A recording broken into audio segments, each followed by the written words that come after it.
Civics का हमारा chapter कौन सा है? आज के बाद सिविक्स खत्म। Outcomes of democracy. अच्छा, डेमोक्रेसी ऐसा टॉपिक तो नहीं कि आज पहली बार एकदम मुंह दिखाई की रस्म हो रही है। नहीं, इससे पहले भी पढ़ चुके हैं डेमोक्रेसी, हम पढ़ चुके हैं। तो डेमोक्रेसी पहली बात तो ये ग्रीक वर्ड से, आप जितने भी वर्ड्स अगर मैं बात करूँ ज्यादातर कहाँ से निकले हैं? ग्रीक से निकले। तो डेमोक्रेसी जो निकला है वो किससे निकला है? ग्रीक वर्ड से निकला है, जिसका है पब्लिक, मतलब है पावर, पब्लिक का पावर, ठीक है। तो पब्लिक प्लस पावर का मतलब होता है डेमोक्रेसी, डेमोस्क्रेटिया जिसे कहते हैं हम ग्रीक में, ठीक, डेमोस्क्रेटिया। तो डेमोस्क्रेटिया, डेमोस का मतलब है पब्लिक, क्रेटिया का मतलब है पावर, तो डेमोक्रेसी का मतलब हुआ पब्लिक पावर। सीधी सी बात है, पब्लिक का पावर ही क्या है? डेमोक्रेसी है। ठीक, डेमोक्रेसी है। क्लियर? किससे निकला है वर्ड? ये ग्रीक से, ग्रीक से। अब बात करते हैं, सबसे इंपॉर्टेंट चीज आती है, ग्रीक से निकला तो है डेमोक्रेसी की सबसे अच्छी, जिसे कह सकते हो डेफिनेशन है, मैंने कई बार बताया कि ये बहुत सिंपल डेफिनेशन है, दी गई है अब्राहम लिंकन ने, पहले बताया अब्राहम लिंकन ने दी है। अच्छा ये बताइए, अब्राहम लिंकन ने जो डेफिनेशन दी है, अब्राहम लिंकन कौन? अब्राहम लिंकन कौन है? बहुत मारेंगे हम, बता रहे हैं। अब्राहम लिंकन नहीं सुना है? कहाँ के प्राइम मिनिस्टर है वो? नहीं, प्रेसिडेंट है वो। प्रेसिडेंट। कहाँ के? अमेरिका के प्रेसिडेंट है। फर्स्ट नीग्रो, नीग्रो सुपीरियर बताया है? सुपीरियर कौन? उसी दिन बताया, अभी लास्ट फ्राइडे की बात है ये। सुपीरियर कौन? जो गोरे होते हैं। नीग्रो कौन? जिनका रंग थोड़ा कम होता है, डल होता है, जिसे हम कह सकते हैं वो ब्राउन स्किन के होते हैं। तो ब्राउन स्किन वालों को नीग्रो कहा जाता है, व्हाइट स्किन वालों को सुपीरियर। मैंने जैसे कहा ना कि अब्राहम, अगर मैं बात करती हूँ सुपीरियर किसे कहते हैं? व्हाइट स्किन, ठीक है। Negro brown skin, brown skin के लोगों को अमेरिका में क्या कहते हैं? नीग्रो। और व्हाइट स्किन के लोगों को अमेरिका में कहते हैं सुपीरियर। लेकिन ये गलत है कहीं ना कहीं। बाद में चीज को जब कॉन्स्टिट्यूशन आया है तो पूरी तरह से नेग्लेक्ट किया गया। तो अब्राहम लिंकन जो है वो फर्स्ट नीग्रो प्रेसिडेंट, कहाँ के? अमेरिका के। अमेरिका के फर्स्ट नीग्रो प्रेसिडेंट कौन है? Abraham Lincoln. और अगर मैं बात करती हूँ अमेरिका के फर्स्ट प्रेसिडेंट कौन है? George Washington. George Washington superior में आते हैं। वो सुपीरियर नहीं है, मैंने कहा फर्स्ट। मैंने क्या बोला? फर्स्ट। फर्स्ट प्रेसिडेंट कौन? George Washington. First Negro president कौन? Abraham Lincoln. इनका मर्डर हुआ था, इनको जान से मारा गया था अब्राहम लिंकन। अपनी कोई नेचुरल डेथ इनकी नहीं हुई, गोली मारी गई। कुछ मैटर था उस टाइम। बात अब समझ में आया? फर्स्ट नीग्रो जो प्रेसिडेंट है अमेरिका के वो कौन थे? Abraham Lincoln. First president of America थे जॉर्ज वॉशिंगटन। वॉशिंगटन डीसी क्या है? कैपिटल है ना, कहाँ की है? अमेरिका की बेटा। अब्राहम लिंकन की एक डेफिनेशन है किस चीज पे? डेमोक्रेसी से। By the people, for the people, of the people. By the people, for the people, by the people, of the people, for the people और फॉर द पीपल। ये किसके डेफिनेशन है? Abraham Lincoln. अब्राहम लिंकन ने कहा democracy क्या है भाई? तो जनता के लिए, जनता की और जनता द्वारा जो भी चीज है वो क्या है? डेमोक्रेसी है। अब देखो, मैंने इसमें बहुत चीजें पहले भी बता चुकी हूँ, तो उसमें मैं डिटेल में नहीं जाऊंगी। तो आज हम एक चीज बात करते हैं कि डेमोक्रेसी के क्या बेनिफिट्स हैं और क्या लॉस है। यही आउटकम्स है, परिणाम। आउटकम्स का मतलब क्या होता है? रिजल्ट, परिणाम, क्या निकल रहा है। जैसे आपने 10th पास कर लिया तो उसका आउटकम क्या है? कि आपको 10th की चीजें आती है, 10th तक का सिलेबस आपको कंप्लीटली आता है, तो यही आउटकम है ना। तो आज हम अगर बात करते हैं आउटकम्स ऑफ डेमोक्रेसी, तो क्या परिणाम है डेमोक्रेसी के? एक ऐसी कंट्री जहाँ पे डेमोक्रेसी और एक ऐसी कंट्री जहाँ पे डेमोक्रेसी नहीं है, तो अगर दोनों का कंपेयर करते हैं तो क्या रिजल्ट निकलता है? जैसे बात करो कि ऐसा बच्चा जो 10th नहीं पास आउट किया और एक ऐसा बच्चा जिसने 10th पास आउट कर लिया, तो दोनों को अगर कंपेयर करते हैं तो रिजल्ट हमें क्या देखने को मिलता है? तो आउटकम्स ऑफ डेमोक्रेसी की, अच्छा डिक्टेटरशिप सुना? तानाशाही, मोनार्ची जैसे किंग का बेटा, ब्यूरोक्रेसी, अफसरशाही, ब्यूरोक्रेसी, अफसरशाही। जैसे मैं कहूँ लॉर्ड गवर्नर, जो गवर्नर या लॉर्ड होते थे वो किस में आएंगे? ब्यूरोक्रेसी में। जैसे इंडिया में गवर्नर सिस्टम चला है ना, लॉर्ड बॉरिंग हेस्टिंग्स, इरविन, ये सब लॉर्ड थे ना इंडिया के, क्या थे? लॉर्ड। तो गवर्नर और लॉर्ड सिस्टम यानी ब्यूरोक्रेसी में आगे। इंडिया मोनार्ची भी चली, नहीं चली? अकबर का बेटा औरंगजेब का बेटा, ये चला है सिस्टम? नहीं चला? चला। तो इंडिया में मोनार्ची सिस्टम भी चला है, इंडिया में ब्यूरोक्रेसी भी चली, और इंडिया में अभी तो प्रेजेंट टाइम में क्या है? कब से है? 1947। अच्छा, हमारा कॉन्स्टिट्यूशन जो है उसी पे तो डेमोक्रेसी है। तो कॉन्स्टिट्यूशन कब बना है हमारा?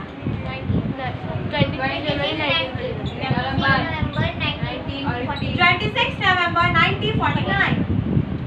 ये कॉन्स्टिट्यूशन डे, ये क्या है? Constitution day.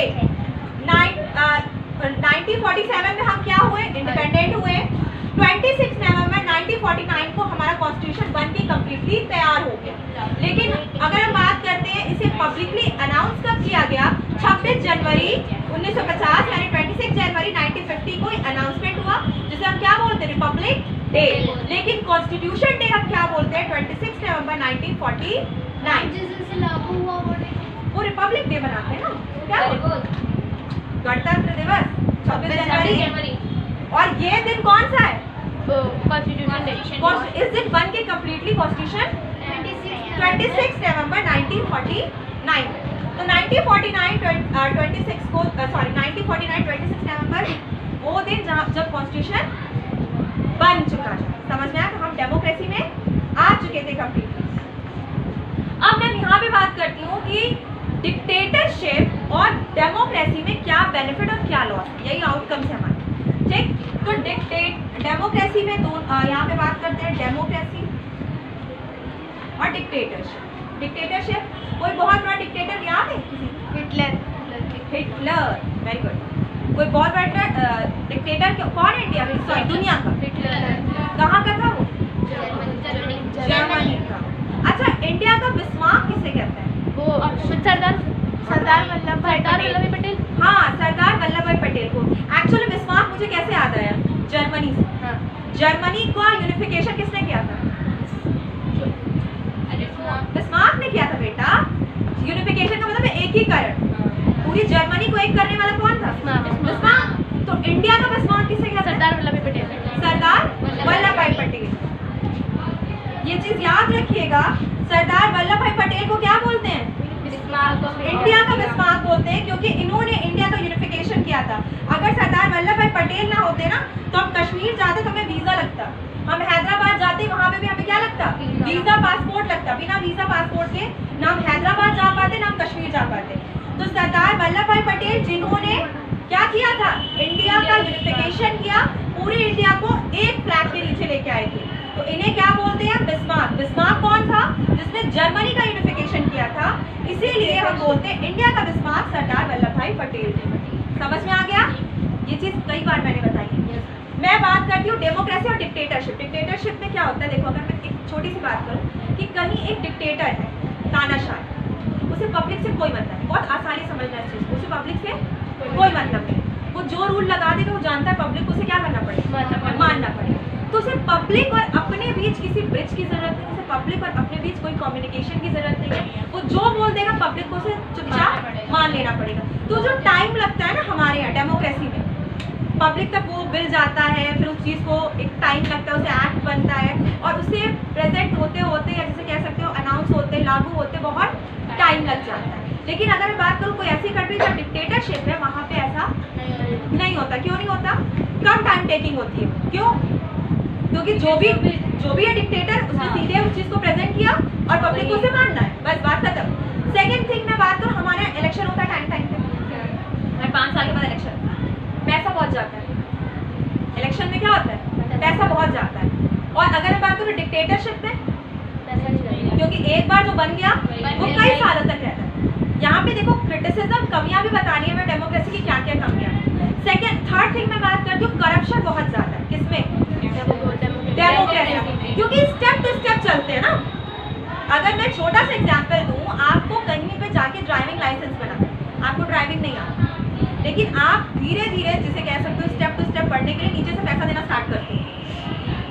यही तो करते हो ना, प्यून के बाद उसके ऊपर जो होता है उसके ऊपर लास्ट तक पैसा देते जाते हो। तो वहाँ पे डेमोक्रेसी में करप्शन बहुत ज्यादा है। और अगर मैं बात करूँ डिक्टेटरशिप में करप्शन नहीं है ना, क्योंकि एक जो डर है ना, खौफ, डेमोक्रेसी में पता है कि पार्लियामेंट है, जज है, कोर्ट है, कानून है, बच के क्या कर जाएंगे, निकल जाएंगे। हम बड़े से बड़ा क्राइम करके क्यों बच के निकल जाते हैं? क्योंकि हम डेमोक्रेसी में रहते हैं। और हमारी डेमोक्रेसी क्या कहती है कि भाई हम इक्वल हैं, हमें बार बार सामने वाले को सुनना है, भले 100 गुनाहगार छूट जाए लेकिन एक बेगुनाह को सजा नहीं होनी चाहिए। हम इस क्राइटेरिया में रहते हैं। और अगर भाई हम डिक्टेटरशिप की बात करें तो हम सुनते हैं हिटलर की मीटिंग में कोई सो गया, उसने जान से मार दिया, किसी ने थोड़ी सी गलती कर दी, उसने जान से मार दिया। तो ये जो डर है ना, उस वजह से वो क्या करते हैं, काम बहुत सीरियसली करते हैं और दिमाग लगा करते हैं। और हमारे यहाँ क्या है, एक सेकेंड में उनको पता है कि हम ऐसे बच के निकल जाएंगे। कोर्ट कचहरी अच्छी चीज़ है, लेकिन कोर्ट कचहरी अगर मैं बात करूँ, जज या हमारी हाई कोर्ट या सुप्रीम कोर्ट, ये एक मौका भी देती है मुजरिमों को बचने का। आप लोअर कोर्ट में होते हो, आप लोअर कोर्ट से क्या करते हो, हाई कोर्ट से अपील करते हो, हाई कोर्ट से आप कहाँ जाते हो, सुप्रीम कोर्ट। तो जस्टिस मिलने वाले की तो आधी उम्र तो वैसे ही खत्म हो जाती है उससे लड़ते लड़ते। और अगर सामने वाली, अगर मैं बात करूँ जिसने क्राइम किया है, उनके पास अगर बहुत पैसा है तो वो तो आराम से फाइट करते जाते हैं सुप्रीम कोर्ट तक। जिनके पास पैसा नहीं है वो फाइट नहीं करते। और इसका एक पता है, इसमें कहा जाता है कि नहीं भाई, जिसके साथ क्राइम हुआ उसको गवर्नमेंट एडवोकेट देती, वकील देती है। जिसके ऊपर क्राइम हुआ है, यानी जो कह सकते हो पीड़ित है, जिसके साथ मर्डर हुआ है, जिसकी फैमिली में जैसे कुछ कंडीशन हुई है, तो उससे क्या करते हैं, वकील मिलता है। कहाँ से? गवर्नमेंट से वकील मिलता है। लेकिन वो वकील क्या करते हैं, पैसा लेता है। देखो उनको सैलरी तो मिल रही है गवर्नमेंट की तरफ से, वो इतना जिसे कह सकते हैं बहुत अच्छे से केस को फाइट नहीं करते, क्योंकि तो पता उन्हें सैलरी मिल रही है, चाहे वो केस हारे चाहे जीते। प्राइवेट वकील की तो इज्जत की बात होती है ना, कि अगर वो केस जीतेगा तो उसकी मार्केट उतनी अच्छी बनेगी, और अगर वो केस हारेगा तो उसकी मार्केट खराब होगी। तो वो दिलो जान लगा के लड़ता है। और वही सरकारी वकील क्या करता है, उसे पता है उसे क्या मिल रही है, सैलरी मिल रही है। तो ये भी एक बहुत बड़ी प्रॉब्लम है हमारे यहाँ डेमोक्रेसी में। अगर मैं बात करूँ कि यहाँ पे जो एक जुडिशरी सिस्टम है हमारा, ये बहुत फ्लैक्सिबल है। फ्लैक्सिबल का मतलब है अपने हिसाब से तोड़ा मरोड़ा जा सकता है, ठीक है। तो ये तो कमियां हो गई। अब इनकी अच्छाइयां भी मैं गिना दूं। डिक्टेटरशिप में अगर मैं बात करूँ, डिक्टेटरशिप में तो वहाँ पे पब्लिक को सुना नहीं जाता, कोई भी रूल वैसे का वैसे लगा दिया। डेमोक्रेसी में पब्लिक को सुना जाता है। तो भाई किसका रूल है, पब्लिक का रूल है। पब्लिक इंपॉर्टेंट है ना, तो पब्लिक को सुनना भी बहुत जरूरी है। समझ में आया?